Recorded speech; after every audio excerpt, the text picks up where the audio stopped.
ก่อนจะมาเป็นอันสถานที่ท่องเที่ยวแบบซี่นี่ไผเข้ามาก่อนเป็นคนอิดเลยคนไทยมาก่อนคนไทยมาก่อนเอาคลิปไปลง YouTube นั่นแหละครับได้ค่ะครับบ่าวโหนดพาเลาะนะครับว่ากันอยู่สวรรค์อยู่สวรรค์บ่เมืองวีระบุรีเมืองวิระภูโอ้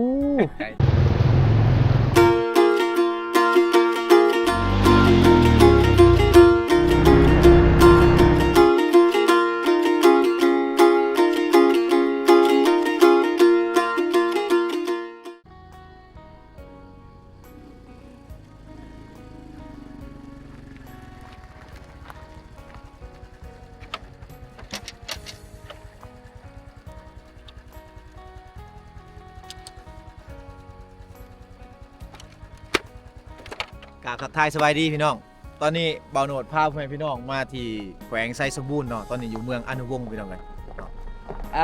สุดท้ายเข่าแตนชนบทพี่น้องเลยที่นี่พาพ่อแม่พี่น้องมาลินสถานที่ท่องเที่ยวเนาะช่วงนี้ก็เป็นช่วง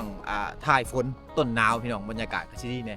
อยู่ทางเขตนี้ฝนบ่ตกแล้วพี่น้องเนาะฝนบ่ตกแห้งแล้วมีแต่จะเป็นฝอยน้อยหนึ่งเวลาเราเดินทางเข้ามาเนาะแต่ว่าการเดินทางเมื่อวานนี่บ่าวโหนดกับบ่ได้ถ่ายให้พ่อแม่พี่น้องเรื่องว่าถนนหนทางเป็นยังไงเนาะมีแต่จะมาถ่ายสถานที่ท่องเที่ยวอยู่ในเมืองอนุวงศ์แขวงไซสมบูรณ์ให้พ่อแม่พี่น้องได้เบิ่งมื้อนี้บ่าวโหนดมากับสาวจุ้ยเนาะมากับสาวจุ้ย2 คนพี่น้องแต่เอารถฟ้าเฮานี่แหละมาคือเก่าเนาะ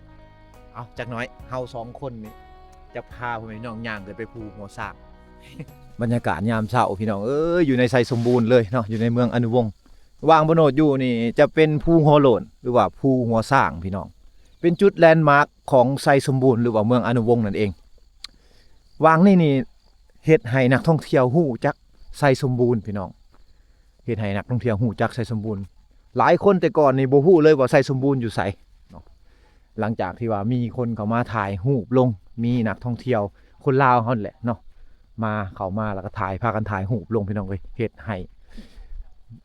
เมืองอนุวงศ์แขวงไซสมบูรณ์นี่ดังเลยในโซเชียลมาหลายปีแล้วแหละพี่น้องที่ว่าอันนั้นที่ว่าเป็นจุดอันที่ว่านักดึงนักท่องเที่ยวมาลินเนาะเพิ่งว่าเส้นทางจะเข้ามานี่จะยุ่งยากแหละไกลพี่น้องแต่ว่านักท่องเที่ยวว่าจะเป็นฝั่งไทยและฝั่งลาวเฮาเนาะต่างแขวงต่างเมืองต่างๆพี่น้องก็พากันมาลินมาเที่ยวอยู่นี่ได้เนาะมาเทื่อใดก็บ่ผิดหวังพี่น้องมาหวังนี่บรรยากาศดีขนาดพุ่นแนมเบิ่งนี่ทะเลหมอกพี่น้องเอ้ยเนาะอายหมอกกำลังขึ้นผู้ที่สูงที่สุดแหละอยู่ในนั้นพี่น้องก็คือภูหัวสร้างที่เราจะขึ้นไปเนาะถ้าว่ามาไซสมบูรณ์แล้วบ่ได้ขึ้นภูหัวโหลนนี่หรือว่าบ่ได้ขึ้นภูหัวสร้างนี่แปลว่ามาบ่ฮอดพี่น้อง วิว360องศาเด้อเดี๋ยวบ่โหนจะถ่ายให้พ่อแม่พี่น้องได้เบิ่งเมืองอนุวงศ์แขวงไซสมบูรณ์นี่เป็นเมืองที่ว่าอยู่ในหุบเขาพี่น้องเลยเนาะเวลาเราขี่รถมาเนี่ยเขาจะขึ้นมาเรื่อยๆเรื่อยๆเรื่อยๆแล้วขึ้นมาแล้วจะเป็นคิดว่าจะเป็นธงเพียงน้อยๆพี่น้องแต่ว่าแม่นธงเพียงใหญ่คืออันแขวงเชียงขวางเนาะและตอนนี้ทางเมืองอนุวงศ์กับเจ้าเนี่ยกำลังพัฒนาแหล่งท่องเที่ยวแหล่งหนึ่งก็คือภูเบี้ยพี่น้องนี่ข้างหน้านี่เนาะจะเป็นภูเบี้ยภูที่สูงที่สุดแหละอยู่ในเมืองอนุวงศ์พี่น้องเพิ่นกำลังเฮ็ดเส้นทางขึ้นไปแล้วก็กำลังเฮ็ดเป็นโฮมสเตย์อยู่ทางเทิงพุ่นแหละเนาะแต่ว่าช่วงนี้เพิ่นก็ยังบ่ได้เปิดให้คนขึ้นไปพี่น้องเพราะว่าช่วงฝนแน่เนาะก็เลยว่าเฮ็ดให้ดินอยู่ข้างเทิงมันถล่มแน่น้อยนึงเส้นทางขึ้นไปก็อยากลำบากแน่พี่น้องเส้นทางช่วงทับอิฐที่บ่าวโหนดเบิ่งหลายๆเพจเขาเจ้าขึ้นไปนี่เขาเจ้าก็ปูยางแล้วปูคอนกรีตแล้วพี่น้องแต่ว่าก่อนจะขึ้นไปเบิ่งจุดชมวิวอยู่เทิงพุ่นเนาะจะเป็นเส้นทางที่ว่ายุ่งยากถ้าว่ารถไผบ่พร้อมแล้วอยากขึ้นไปพี่น้องแต่ว่าเดี๋ยวนี้เพิ่นปิดไว้ก่อนเพิ่นยังบ่ให้นักท่องเที่ยวขึ้นไปเนาะถ้าแล้วสมบูรณ์แหละเพิ่นจะให้นักท่องเที่ยวขึ้นไปพี่น้องพูดแนมไปไกลๆพุ่นจะเห็นหนทางขึ้นไปเนาะกดเดี่ยวตามตีนภูขึ้นไปคือว่าไกลเติบสูงเติบพี่น้องข้างหน้านี้คืออีพอเพิ่นหรือว่าเจ้าของภูหัวโหลนพี่น้องเพิ่นกำลังเลี้ยงปลาได้อยู่วังนี่อยู่เทิงภูหัวโหลนนี่เพิ่นเฮ็ดเป็นบ่อเลี้ยงปลาอยู่เทิงเนาะโอ้คักอะลีพี่น้องเอ้ย แบบพอเพียงขนาดเลยเพิ่นนี่เนาะสาวไทยอ่ะโอ้สาวไทยผู้สาวไทยน่ะ แล้วก็ เขาเจ้าดีใจ โอ้ เห็นทะเลหมอกเลย งามเนาะพ่อเนาะ น้ อันนี้คือเจ้าของพี่น้อง เจ้าของผู้หัวโลน ำแม่นละ เออ เจ้าของผู้รู้ล่ะนี่ อันด้วยผู้หัวโลนนี่แม่นของพ่อมาเลยบ่ พ่อเบิด ป้าด มันคังสัตว์ของพ่อเฮ็ดเป็นแหล่งท่องเที่ยวพร้อม แต่ก่อนน่ะเฮ็ดเป็นหยังแต่ก่อนนี่หวัง เลี้ยงสัตว์ เลี้ยงสัตว์ เจ้าเลี้ยงงัวควายม้า เลี้ยงงัวควาย เดี๋ยว ม้า นี้ก็ยังมีอยู่ โอ้ อาจจะมันอยู่ภาคเหนือพระ และบัดนี้แหละเฮ็ดเป็นสถานที่ท่องเที่ยวเนาะ เจ้า แต่ละปีนี่คนมาหลายบ่พ่อ โอ้กูมาไล่เด้แต่ว่า อัน บ่ได้ไล่ตัวเลขนะมันบางมือเด็ดได้อยู่บ่ถือบ่ได้ เออ คนมันละหลาย เออเอาเฮาขออนุญาตถามหน่อยพ่อ เจ้า อันก่อนจะมาเป็นอันสถานที่ท่องเที่ยวแบบซี่นี่ไผเข้ามาก่อนเป็นคนทับอิฐเลย คนไทยมาก่อน คนไทยมาก่อน คนไทยมาก่อนคนไทยไปโฆษณา โฆษณา โฆ ให้ ษณาอยู่ไทย โอ้ เออ โฆษณาพวกก็ได้ยินได้ก็จะเข้าวิทยุว่าไปฮอดประเทศลาวแขวงชัชบุญขึ้นไปภูหัวล้นสวยมากเพิ่นว่าแล้วต้นมาคนไทยมาหลายรถ แล้วก็มีคนให้คนฮู้บัดนี้เนาะเฮ็ดให้คนฮู้หลายบัดนี้ นั่นละบัดนี้คนลาวมาแล้วคนลาวโอ้งามหลาย โอ้ บัดนี้คนไทยมาโอ้งามหลายศาสนา บอกต่อๆกัน ตอนนั้นไปคนไทยพวกเฮาสิมาเพิ่นว่าคนไทยว่าพวกเฮาอยู่ประเทศไทยกว้างกว่าประเทศลาวแต่พวกบ่มีผู้งามคือผู้ของเจ้าผู้งามกว่าหมู่ โอ้ ตอนนั้นไปคนไทยพวกสิมาหลายเสื้อคิดตัวคนไทยมาหลายแท้ โอ้ คนไทยมักหลาย คนไทยมากหลายเนาะ มักบ่ไทยฮู้ ไปว่า50%นี่มีนักท่องเที่ยวไทยที่ว่ามาหลายที่สุดเลยถามจะโดนแล้วบ่ได้ถามชื่อพ่อชื่อพ่อได้ก่อน ใส่ซิงเฮอ ไซซิงเฮอ ใส่ ร์ ซิงเฮอ โอ้เบิ่งการแต่งตัวเพิ่นนี่แท้ๆเพิ่นนี่โอ้เป็นคนที่ว่าเศรษฐีพี่น้อง แต่ว่าการแต่งตัวเพิ่นนี่ธรรมดาเนาะเอาดีๆนะครับรับนักท่องเที่ยวหมดสุขุทุกคนแหละถ้าว่าไผสิมาลินมาเที่ยวพี่น้องเดี๋ยวนี้เพิ่นก็มีโฮมสเตย์แล้วเนาะพ่อเนาะอันโฮมสเตย์นี่คืนละเท่าไหร่ที่พอเห็นมาใหม่ สองอย่างต่อมีห้องน้ำใน3,500,000 โอ้ ต่อห้องน้ำนอก2,500,000 มีประมาณ500 บาทกับประมาณ500 บาทกับ400 บาทเนาะประมาณ มงคลนั่นแหละ เนาะ เดี๋ยวนี้100 บาทนี่68แล้ว 65,000บ่68บาท68 แม่น อ่า ประมาณนี้ไล่ตามอัตราเนาะ แม่นแล้วเลยตามตา ว่าไผอยากมาลินมาเที่ยวก็มาได้เนาะ มาได้ มาสบายอยู่ถนนหนทางช่วงนี้เพิ่นกำลังปรับแปลงใหม่ และถ้าว่ามาแล้วอยากมานอนอยู่ในอันผู้โฮโลนนี่ก็ได้เนาะเพราะว่าพ่อเพิ่นเฮ็ดเป็นโฮมสเตย์ไว้อยู่ลุม ในเฮ้ยลูกคนต่างประเทศพวกก็เอาแต่10,000กีบ ค่าขึ้นเนาะ เพิ่นว่าพระเจ้าจะใจดีขนาดเลย แม่น เออ บ่ว่าจะเป็นคนลาวหรือว่านักท่องเที่ยว คนเฮานี่บางคนนี่ก็จะเอาคนต่างประเทศนี่แพงกว่าเด้ เดี๋ยวพอเอาเส้นเดียว แม่น เด็กน้อยก็บ่เอารถก็บ่เอา เอาแต่ ย่า เอาแต่ผู้ใหญ่เนาะ เอาแต่ผู้ใหญ่ คนละ4,000กีบค่าขึ้นมาเยี่ยมชมเอาขโมยกับใจพ่อโดยอยู่นี่ไม่แห้งเด้อพ่อเด้อ โดย ใช่ฮูบเด้อ โดย ทะเลหมอกน้ำไหล พ่อเพิ่นเป็นคนที่ว่าใจดีที่สุดแหละพี่น้องเนาะค่าเข้านี่บ่ว่าจะเป็นนักท่องเที่ยวไทยหรือว่านักท่องเที่ยวลาวเพิ่นเก็บแต่คนละ 10,000 กีบพี่น้องประมาณประมาณ7 บาทเนาะ17 บาทบ่ประมาณนี้บ่10 บาท 10 บาท 7,000 10 บาท 7,000 ประมาณ12-13 บาทพี่น้องประมาณนี้เนาะถ้าว่าเป็นเงินไทยหั่นนะ บ่แพงพี่น้องเอ้ยพี่น้องเดี๋ยวขึ้นไปเบิ่งวิวบรรยากาศตัวนี้มันมีแต่อันนี้ซื่อได้นี่เป็นภูที่ว่าต่ำซื่อแต่ว่าวิวมันได้เพราะว่าทะเลหมอกกำลังมาเนาะทะเลหมอกอยู่นี่จะมาเป็นช่วงมื้อนี้จะอากาศดีเฮามาถึงมื้อแหละหมู่บ้านนี่ฝนตกพี่น้องแล้วก็ลมแห้งเขาว่ามีแต่บรรยากาศที่ว่าสีเขียวเท่านั้นบ่มีทะเลหมอกแต่ว่ามื้อนี้ตอนเช้ามีทะเลหมอกถือว่าเฮา2คนนี่โชคดีที่ว่าเฮามาถึงมื้อถ้าอีกวันที่23 24นี่พายุจะเข้าลาวได้เนาะได้ยินข่าวมากอะแต่ว่ามาแล้วก็โอ้บ่มีพายุพี่น้องพอดีเลยผู้ภาพบรรยากาศอยู่ทางถึงงามขนาดเลยได้ มีทาง ดู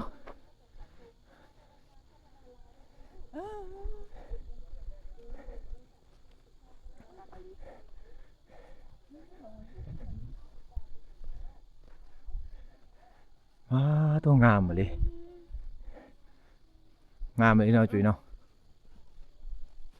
เมืองจีน อยู่อยู่ลาวเฮาในสถานที่ท่องเที่ยวหลายพี่น้องที่ว่ายังหลายๆหม่องที่ว่าเพิ่นยังบ่ได้พัฒนาเป็นสถานที่ท่องเที่ยวเนาะเพราะว่าหนึ่งก็คือเส้นทางที่ว่ายังยุ่งยากอยู่ถ้าว่าเส้นทางได้นี่โอ้ยบอกเลยว่าลาวเฮานี่ก็เป็นประเทศหนึ่งที่ว่าน่าสนใจสำหรับการทัวริซึม ว่าติดซาดการท่องเที่ยวเลยเนาะ แม่นหรือว่าติดชาติการท่องเที่ยวเพราะว่าอยู่ในประเทศลาวเฮานี่ยังมีหมู่บ้านที่ว่ามีสถานที่แบบดั้งเดิมเนาะยังบ่มีการเปลี่ยนแปลงหยังการใช้ชีวิตของชาวบ้านเขาก็แบบดั้งเดิมอีหลีพี่น้องบ่แม่นว่าปรุงแต่งต่างๆ มันเป็นแบบธรรมชาติเลยได้อันนี้ก็คือกันเนาะสิ่งที่พี่น้องเห็นนี่ก็คือธรรมชาติสร้างขึ้นล้วนๆพี่น้องเนาะ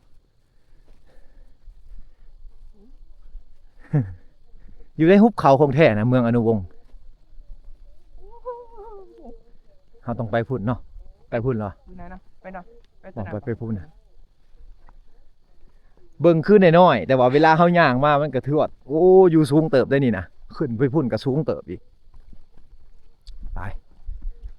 อีกจักหน้อยเฮาจึงจะขึ้นไปภูหัวสร้างภูที่ว่าสูงที่สุดอยู่ในอันภูหัวโลดนี่พี่น้องมา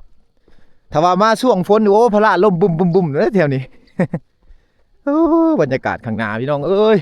หาใช้ได้ช่วงนี้แหละที่ว่างามทะเลหมอกอะมีช่วงนี้ย่างขึ้นไปเทิงพี่น้องโอ้ตวสูงเติบนะครั้งนี้ก็เป็นประมาณครั้งที่3ที่4แหละที่ว่าบ่โนดมา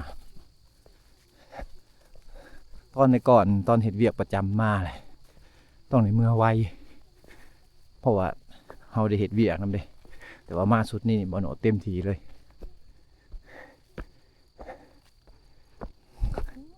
สูงเติบนะ หมอกนี่บ่หมดเน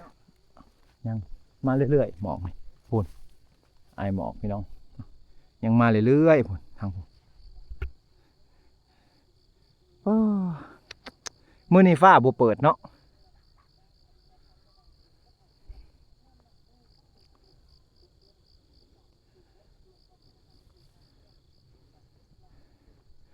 เอาย่างไปเรื่อยๆพี่น้องโอ้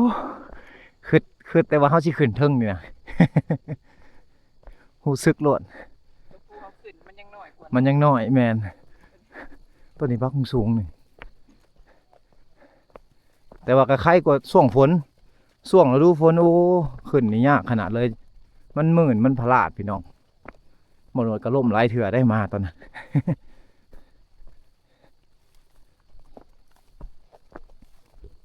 แต่ว่าไผที่มาเที่ยวมาลินผู้ที่ว่าเป็นไข้คอแน่หรือว่าเจ็บเข่าแน่ก็ระมัดระวังเนาะผู้เฒ่าแน่ก็ให้ลูกให้หลานพาขึ้นได้พี่น้องเอ้ยตอนขึ้นกับตอนลงมามันต่างกันตอนขึ้นอยากเมื่อยแน่แต่ว่าตอนลงมามันก็อยากสบายเพราะว่าเขาไหลค่อยเลย ลงมา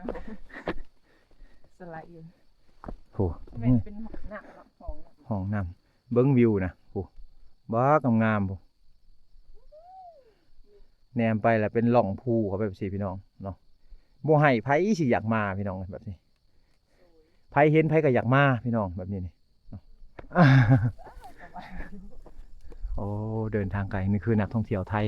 เพิ่นมาลินภูเขาโหลนมาครั้งแรกบ่ครับ ครั้งแรกค่ะ ครั้งแรกบ่โอ้มาแต่จังหวัดใดครับ ชัยภูมิ ชัยภูมิโอ้ไกลอยู่นะครับ ข่อยเป็นคนลาว อ๋อ คนลาวเด้อ น้งกัน โดยเป็นคนลาวมาแต่สวรรณเขต โอ้ ตรงข้ามกับมุกดาหาร อ๋อ หน่อย ทีนี้มาทางหนองคาย มาหนองคายเหรอ จ้ะ คืนนี้พักอยู่ที่ไหนครับ คืนนี้จะกลับไปเวียงจันทร์ โอ้มา มานอนตั้งแต่ มานอน คืน โอ้แล้วก็กลับเวียงจันทร์ ค่ะ ข้ามไปหนองคาย ใช่ค่ะ โอ้ ขอบคุณครับ ค่ะ ขอเอาคลิปไปลง YouTube หน่อยนะครับ ได้ค่ะ บ่าวโหนดพาเลาะนะครับ บ่าวโน้ตพาเลาะ ครับ โอเคค่ะ แต่งให้เพิ่นย่างพร้อม ให้เพิ่นลงมาก่อนเฮาจึงสิขึ้น ให้ลงมาก่อน ด้วยครั้งแรกเนาะ แม่น แล้วก็มาอีกครับ 8 ชั่วโมงเลยนั่งแล้วนั่งจนปวดตัว โอ้ครับ โอ้รถกระบะบ่ครับรถตู้บ่ครับ โอ้คิดว่าทำเอารถส่วนตัว ไม่ค่ะ โอ้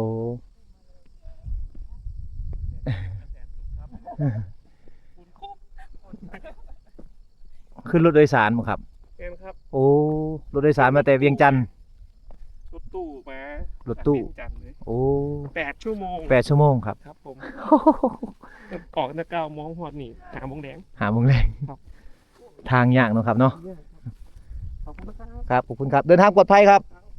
ครับบ๊ายบาย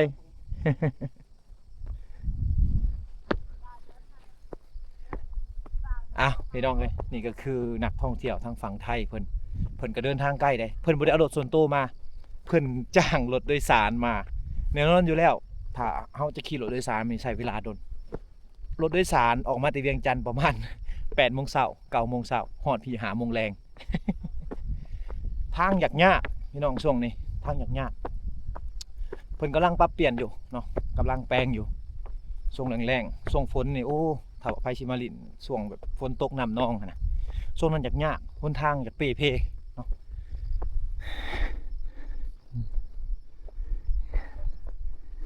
ขึ้นไปต่อเฮา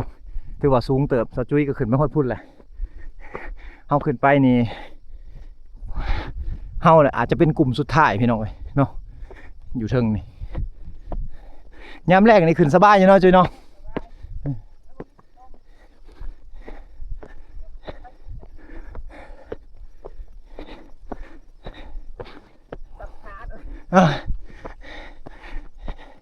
ปลาตัวเอาหยุดสักเสมอก่อนมื้อนึงปลาเบิ่งวิวพี่น้อง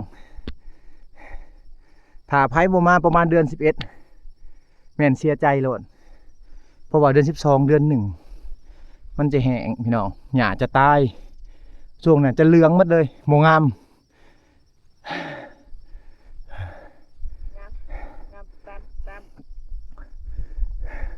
แต่ว่าช่วงนี้จะงามยังงามอยู่ยังหนาเที่ยวอยู่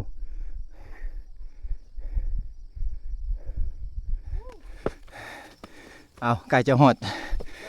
จุดสูงเลยพี่น้องเลย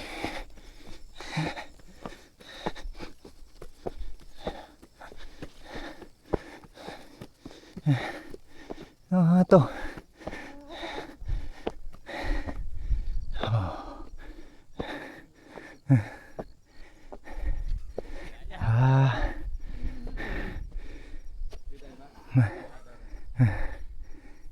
บ่ง่ายเลยพี่น้อง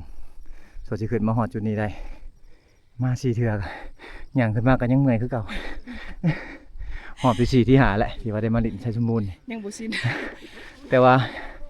มาเที่ยวนี่บ่ผิดหวังเนาะบ่ผิดหวังเลยสบายดีสบายดีสบายดีย่ามาแต่วัดใด คนละวัดเลย คนละวัด โอ้ แนะนำคนละวัดก็ได้ มาแต่วัดหงขา หงขาอยู่แข่งเลย อยู่ นครหลวง คนหลวงแม่น โอ้เจ้าทางนี้ดิ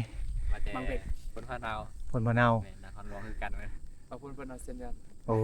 ยาดิ บามาแต่จอมเพชรจีเนโม จอมเพชรจิไดโม แม่น นครหลวงหมดเนาะ แม่น โอ้พากันเดินทางมาวันนี้ แม่นพอตอนแรงว่านี่ วันสิขึ้นมานอนถึงนี่แบบของเขาเต็มก่อน ของเขาเต็มก่อนต้องได้จองเนาะ แม่น เออ แล้วก็เขาบ่ให้เซาเต้นเพราะเขาช่วงนี้น้ำหมอกลง น้ำหมอกลง แม่น เต้นคนบ่กันน้ำมันจะหมอยเศร้าแล้วก็พากันนอนอยู่ในเมืองเอา แม่น พอกมาพอกคนนครหลวงว่ะ คนสวรรค์เขต โอ้สวัสดีกูบากับอยู่สวรรค์ได้ อยู่สวรรค์บ่ แม่นๆอ เอยู่ อ เมืองวิระบุรี เมืองวิระผู้ แม่น โอ้ ไกลเติม ไกลเติบเลยทางกันยากอีกได้เข้าไปนะ ว่าอู้เมืองเดียวกันได้ ขี้พุ่นกุ้มอยู่แล้วทางวิระนี่ แม่น เนาะยาเนาะ เมื่อเอาไปจดไผ่บ่ เดี๋ยวย่าอยู่วัดใดอยู่ทางวิระ บอกกูบาบ้านเกิดอยู่เวลาแต่กูบามาอยู่นครหลวง โอ้อยู่นครหลวงเลย แม่น คิดว่ายังอยู่นั่นแหละเธอหนาไปแวะหา พ่อแม่อยู่หั่น พ่อแม่อยู่หั่น แม่น โอ้โดยบาดนี้ก็เหลือแต่เบาโหนดกับเซาจุ้ยอยู่ทางเทิงพี่น้องเลยเนาะเพราะว่าทางยาเพิ่นแล้วก็นักท่องเที่ยวอีกหลายคนเขาลงไปหมดแล้วเนาะมีแต่เฮา2 คนแล้วอยู่บัดนี้เอาถ่ายคลิปบรรยากาศให้พ่อแม่พี่น้องได้เบิ่งเอามันอยากย้อนแสงก็ขอโทษขออภัยพี่น้องเลยเนาะภูฮอโลนนี่เป็นภูหนึ่งที่ว่าก่อนจะบ่มีต้นไม้ได้ผ่านศึกสงครามมาพี่น้องเนาะเมื่อก่อนนี่จะมีต้นไม้เต็มอยู่ได้แต่ว่าตอนสงครามฮั่นเนาะถูกสารเคมีเกี่ยวกับสงครามพี่น้องเฮ็ดให้ต้นไม้ใหญ่นี่บ่เกิดก็เลยว่า เกิดแต่เป็นธงหญ้าสีเขียวแบบนี้เนาะนี่ตามบริเวณนี่จะเป็นมีภูหัวโลนหลายพี่น้องต้นนี้เพิ่นจะบ่แม่นทางเฮ็ดไร่เฮ็ดสวนได้พี่น้องเป็นภูแต่ก่อนมันมีต้นแปลกเนาะต้นแปลกหลายอยู่ลุ่มๆผมยังมีป่าแปลกผมอยู่ภูบ้านนะยังมีป่าแปลกอยู่เนาะแต่ว่ามาในช่วงสงครามแล้วมันถูกสารเคมีเนาะก็เลยว่าเฮ็ดให้ต้นไม้ใหญ่นี่บ่เกิดขึ้นเหลือแต่หญ้าแบบนี้พี่น้องถือว่าป่าอ้อมข้างนี่ก็ยังอุดมสมบูรณ์นะป่าอ้อมข้างจะมีต้นแปลกเนี่ยจะมีต้นไม้อันนั้นแน่พี่น้องเอ้ยเนาะอยู่ทางเขตนี้นี่เขาจะบ่ได้เฮ็ดนาพี่น้องนาก็มีน้อยนาเพิ่นเฮ็ดก็เฮ็ดตามร่องภูเนาะส่วนหลายก็จะเฮ็ดอันนั้นให้มีปลูกหมักเกี้ยงพี่น้องทางปลูกหมักสับปะรดหมักสับปะรดเขาห้องหยัง มังนัด หมักนัดเนาะหมักนัด สับปะรด สับปะรดแหละเนาะเขาห้อง สับปะรด หมักนัดเนาะ มังนัด อยู่ทางเขตเขามานะแล้วก็เห็ดสวนยางพร้อมบ่โนดเห็ดสวนมันพร้อมพี่น้องทางเขตนี้แนมไปอยู่พุ่นน่ะเห็นเป็นทะเลหมอกสีขาวๆทางพุ่นน่ะแม่นเส้นทางที่ว่าเราจะออกเมืองหรือว่าเราจะเข้ามาพี่น้องออกไปหานครหลวงหรือไปสวรรค์เขตเฮามาทางพุ่นเนาะทางนั้นเนี่ยจะแม่นบ่อค่ำเด้พี่น้องเนาะบ่อค่ำภูเบียทางนั้นน่ะจะเป็นบ่อค่ำแต่ว่าบ่แม่นภูเบียได้ทางนั้นจะเป็นบ่อค่ำซื่อๆเนาะแต่ว่าภูแต่ละภูนี่มันจะเชื่อมต่อกันหมดเลยพี่น้องจะเชื่อมต่อกันหมดเลยเนาะเอาแบบนี้แหละพี่น้องเวลาเขาเข้ามาใส่สมบูรณ์เนาะบรรยากาศก็จะดีบ่ว่าจะเป็นถึงช่วงฤดูฝนช่วงฤดูหนาวหรือว่าท้ายฝนต้นหนาวพี่น้องบรรยากาศจะดีแต่ว่าประมาณเดือน12หรือ5เดือน1บรรยากาศช่วงนั้นเนี่ยจะแห้งแล้งจะหญ้าจะเป็นสีเหลืองแต่ว่าถ้าว่าไผมักก็มาลินได้พี่น้องบ่เป็นหยังเนาะเพราะว่าบรรยากาศหญ้าสีเหลืองเขาก็ถ่ายรูปอาจจะงามคือกันได้ช่วงนั้นมันก็เป็นอีกมิติหนึ่งเนาะอีกแบบหนึ่งสำหรับที่ว่าคนอยากมาเที่ยวพี่น้องตัวนี้ก็บ่ว่ากันแล้วแต่คนมักพี่น้องเลยเนาะแต่ว่าก็เชิญชวนหมดสู่ทุกคนแหละที่ว่ามักในการท่องเที่ยวแบบนี้ก็มาเรียนดินได้บ่ว่าจะเป็นพี่น้องทางฝั่งไทยหรือฝั่งลาวหรือว่าต่างประเทศพี่น้องเลยเนาะเพราะว่าเมืองอนุวงศ์หรือว่าแขวงไซสมบูรณ์นี่เพิ่นเปิดเป็นเมืองท่องเที่ยวอย่างสมบูรณ์แบบเต็มระบบพี่น้องบ่ว่าจะเป็นบ้านพักร้านอาหารพี่น้องสรรพสินค้าคาเฟ่ต่างๆมีครบหมดเนาะอยู่ในเมืองเพิ่นมาแล้วบ่ผิดหวังพี่น้องก็คือเมืองอนุวงศ์แขวงไซสมบูรณ์นั่นเองและนอกจากภูหัวโลนแล้วเมืองอนุวงศ์ก็ยังมีหลายๆสถานที่ท่องเที่ยวตัวหลักๆก็คือภูหัวโลนผาหนึ่งเนรอพี่น้องแม่นบ่โนดออกชื่อบ่อยากถือก็ขอโทษขออภัยแต่ตัวสำคัญที่เพิ่นกำลังพัฒนาเนี่ยก็คือภูเบียข้างหน้าเฮานี่เนาะภูสูงๆพุ่นเป็นหนทางอะกำลังจะเปิดให้นักท่องเที่ยวขึ้นไปเบิ่งจุดสูงสุดเนาะหรือว่าภูนี่เป็นภูที่ว่าสูงกว่าหมู่เนาะในประเทศลาวภูเบียพี่น้องแม่นบ่เนาะสูงกว่าหมู่ถ้าว่าใครได้ขึ้นไปจุดนั้นแม่นจะได้เห็นหมดตัวเมืองพี่น้องเห็นฮอดบ่อค่ำพุ่นน่ะพี่น้องเนาะลืมอีกอย่างหนึ่งก็คือสถานที่ท่องเที่ยวอีกอันหนึ่งที่สำคัญลืมไปตัวนี้ลืมบ่ได้แน่นอนคือวังน้ำเขียววังน้ำเขียวพี่น้องวังนั้นก็เป็นจุดที่ว่านั่งลินเนาะมีอาหารถ้าว่าใครมาแบบครอบครัวก็ไปนั่งลินอยู่นั่นได้เนาะผู้และทางออกไปผู้และพี่น้องทางออกไปภูเบียผู้และยังลืมนะอีกอันหนึ่งถ้ำเจ้าอนุวงศ์ลืมบ่ได้ตัวนี้โอ้ยบ่โหนดนี่เนาะบ่ครบถ้วนจักดี หรือว่าใครอยากไปสัมผัสวิถีชีวิตไทยบ้านเนาะไปบ้านอ่าวก็ได้พี่น้องบ้านอ่าวช่วงนี้กำลังงามเพิ่นกำลังทางนั้นเขาจะเฮ็ดนากันเนาะแล้วมีแม่น้ำไหลผ่านบ้านอ่าวนี่จะมีบ้านอ่าวใต้เหนือกลางพี่น้องมี3บ้านเนาะแต่ว่าบ้านอ่าวที่เพิ่นมักประดิษฐ์สุดก็คือบ้านอ่าวกลางเนาะเป็นบ้านอ่าวกลางพี่น้องจะมีขัวอูแล้วก็มีน้ำไหลผ่านเดี๋ยวจักหน่อยบ่โหนดกับเซาจุ้ยจะพาพ่อแม่พี่น้องไปเบิ่งเอาอีพีนี้ก็สิมีประมาณนี้พี่น้องที่ว่าบ่โหนดกับเซาจุ้ยได้พาพ่อแม่พี่น้องมาเที่ยวเนาะช่วงนี้อาจจะบ่ได้เข้าชนบทพี่น้องมาเปิดหูเปิดตากับสถานที่ท่องเที่ยวที่ว่าเพิ่นพัฒนาแล้วเนาะแต่ว่ามายามใดก็บ่เบื่อเมืองอนุวงศ์แขวงไซสมบูรณ์เนาะบอกย้ำเลยว่าเมืองนี้เป็นเมืองที่ว่าน่าสนใจที่สุดที่ว่าบ่โหนดได้เคยไปพี่น้องเนาะแต่ว่าอีกครั้งเหนือบ่โหนดก็ยังบ่เคยไปจักเทื่อเนาะเหนือสุดๆที่บ่โหนดมากก็คือเชียงขวาง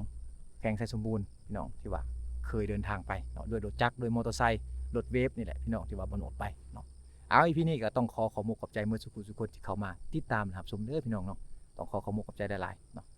เอา ทำนี่แหละพี่น้องเลยบ๊ายบายเจอกันอีพีหน้า